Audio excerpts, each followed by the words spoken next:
The world's gone quiet. It's one of those nights where the air itself feels a little too still, like it's waiting for something unpleasant to begin. You shift under your blanket, scroll a little too long, and stumble on a video titled, "The Most Painful Jobs in History You Never Heard of."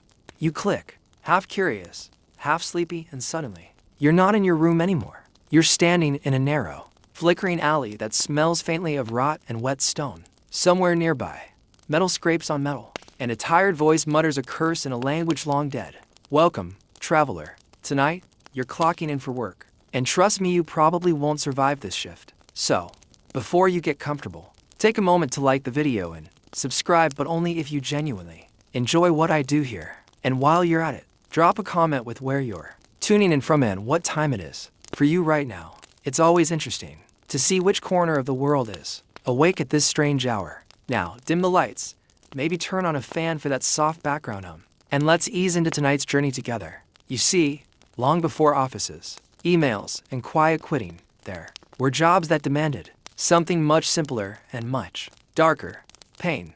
People once traded not their time, but their comfort, their health, even their sanity. For every shining palace you've seen in history books, there were hundreds of nameless workers suffering in the shadows, scraping, burning, bleeding, cleaning up the messes no one else dared to touch. You walk down a muddy street that might be medieval, or maybe Roman time here doesn't behave itself. A faint hum of flies floats near your ear. It's not a monster movie, it's just Tuesday, somewhere in history. You step over a puddle, though it doesn't matter. Your boots are already soaked. Pain, in the ancient world, wasn't always punishment. It was employment. Entire professions existed purely because someone had to suffer for society to stay clean, functional, or beautiful. Someone had to handle the filth, the disease, the blood, so that the rich and the comfortable could keep pretending the world was spotless. You pause as a cart creaks by wooden wheels rimmed with iron.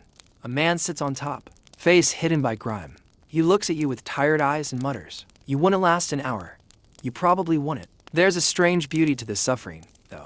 Each painful job tells a story not just of endurance, but of how civilization quietly builds itself on invisible backs. These people rarely make it into textbooks. Scholars still argue whether it was ignorance or necessity that kept them there, whether these roles were cruelty or just the only way life could function. Maybe both. You move further, through a narrow doorway that opens into what looks like a medieval street market. The air stings smoke, sweat, something sharp and sour. A woman yells about leeches for sale. A boy drags a bucket that sloshes with something you probably don't want to know about. Everyone here is doing something essential. Everyone here is miserable. You stop beside a stall selling crude candles. The vendor grins, revealing teeth that glow faintly green in the firelight. You'll learn about her later. She's one of the matchstick girls. Though she doesn't know it yet, she's still alive, still smiling, still unaware that the very thing that feeds her family will one day eat her jawbone from the inside out. But not tonight. Tonight, she's just part of the background. Hum of history, one of many ghosts who work so the rest of us could sleep easy. The street tilts. The world shimmers. You're slipping deeper now, not into sleep. Not yet, but into the spaces history forgot to clean up. Here, the pain is steady, rhythmic. Not the screaming kind, more the sighing, resigned kind. The kind that smells like sweat and rust. Somewhere, a bell tolls, slow and hollow. Shift change. You realize that every ring of that bell, in every century, meant the same thing. Another poor soul going to work. As you walk past the flickering torches, you begin to notice small things. The red burn on someone's arm that will never heal right. The missing fingernails of a tanner. The soot crusted so deep on a chimney boy's face it's practically part of him. None of them complain.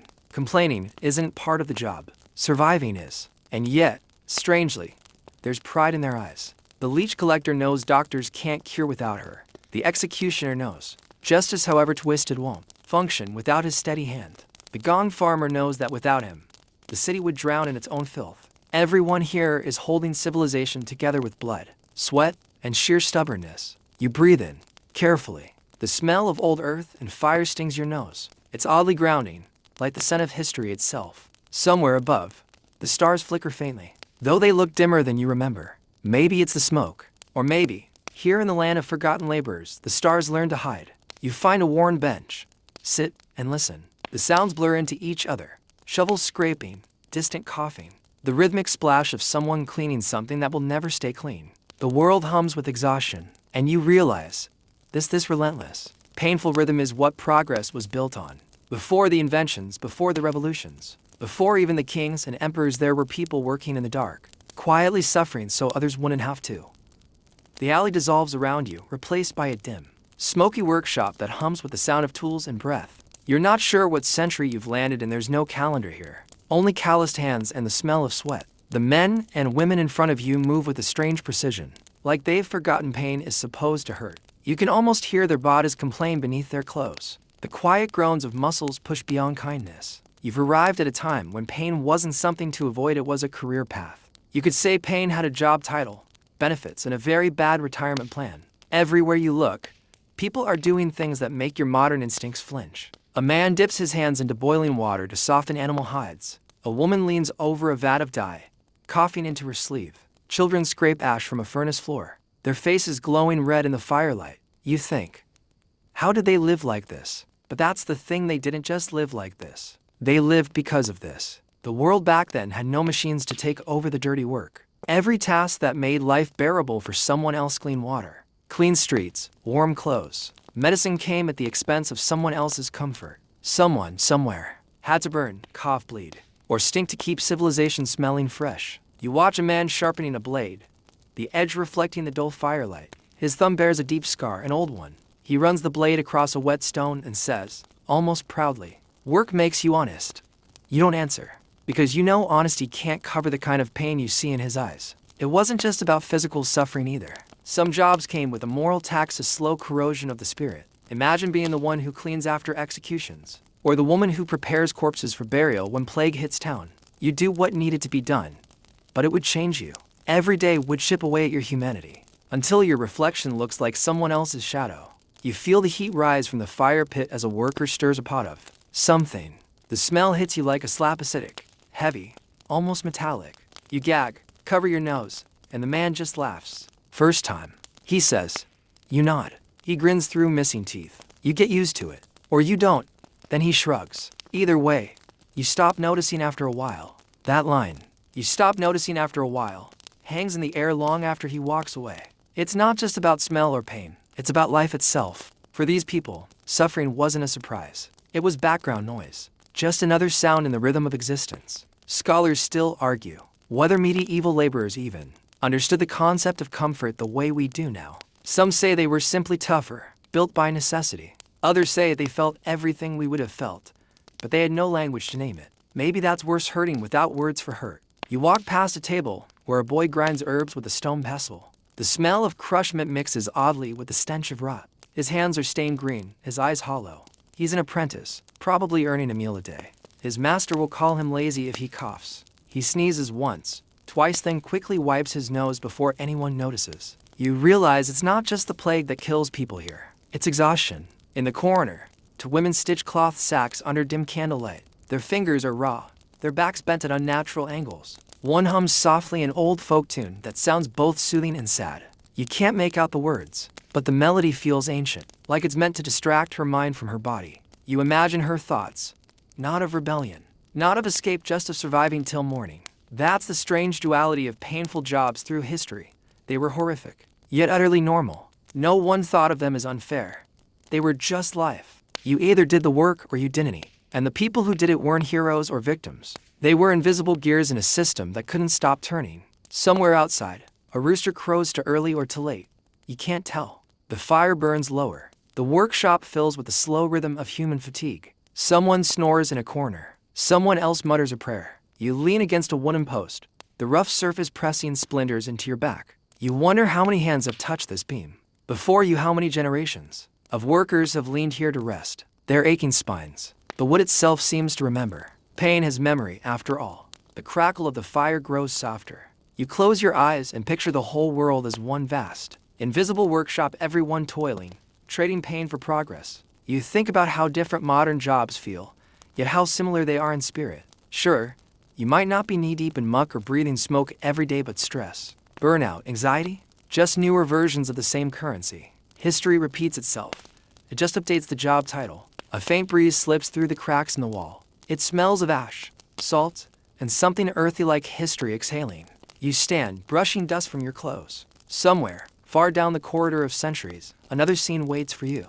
The night is long, and the shift has only just begun.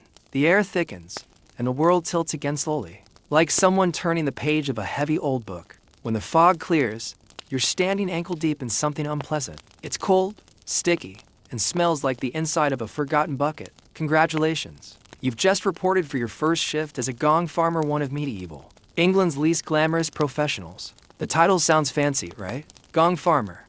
Almost poetic. You might imagine bells, maybe temples. Nope.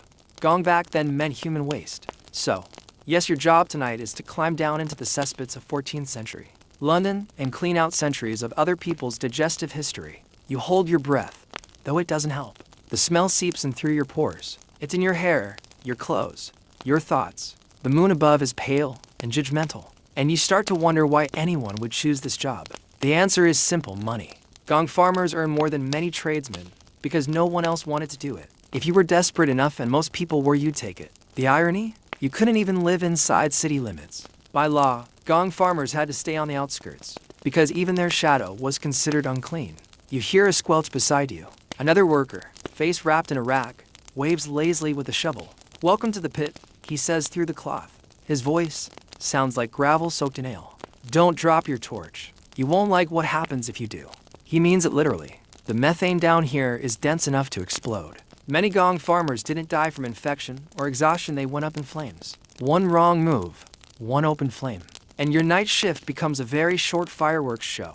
You crouch down, shovel in hand, and start scraping the bottom of the pit. Every movement feels like betrayal to your lungs, to your dignity. You find bits of bone, broken pottery, half-rotted fabric. Everything people flush away eventually becomes someone else's archaeology. A rat skitters across your boot. You don't even flinch. You're all ready to numb. "Funny thing," says the old man as he works beside you. "People up there complain about the smell from the river. The same river they dump their waste in." He laughs, a hoarse, wet sound. "But that's London for you. Always pretending it's clean." You look up through the narrow shaft of the cesspit and see a sliver of night sky. The stars look far away, smaller, dimmer. Maybe it's the smell clouding your vision. Maybe it's the realization that civilization is built on layers of filth, both literal and moral. You think about modern times, where jobs still exist to clean up other people's messes, different tools. Same dynamic. The sanitation worker, the sewage maintenance crew, the janitor working the graveyard shift. The faces change, but the smell of underappreciation stays the same. Scholars still argue whether gong farmers truly lived better than beggars or if their slightly higher pay was worth the cost of dignity. Some records say they were oddly proud, seen as indispensable. Others suggest they were ghost-like figures, shunned even in death. You suspect both are true. The old man wipes his brow and sighs. "Used to be I could smell flowers once," he says quietly. "Now all I smell is this." He gestures vaguely to the world of sludge around him. You want to answer, to say something comforting.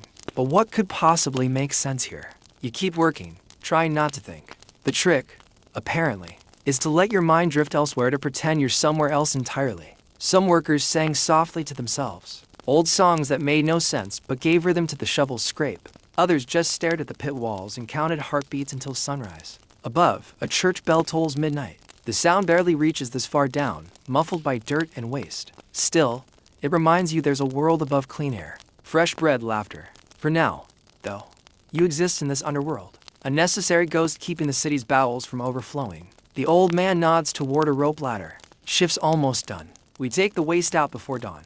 He grins under his rag. "Don't want folks to see where their comfort comes from." You climb, each rung slick under your palms. When you finally emerge, the cold night air feels sharp, almost holy. You breathe deeply even though it still stinks. Anything smells like heaven after what's below. Nearby, a cart waits, barrels filled with tonight's collection. The gong farmers load them up and head toward the outskirts, where they'll dump the contents far from polite society. The stars above glimmer faintly, and for a brief second, the muck-covered workers look almost celestial in their torch-like glow, fallen angels with shovels. You watch them disappear into the fog, their laughter low and strangely peaceful. Civilization sleeps soundly tonight, blissfully unaware that it's resting on the backs of men who spend their nights waist deep in waste. You wipe your hands on your tunic and keep walking. The next shadowed street waits, and history has plenty more jobs to offer.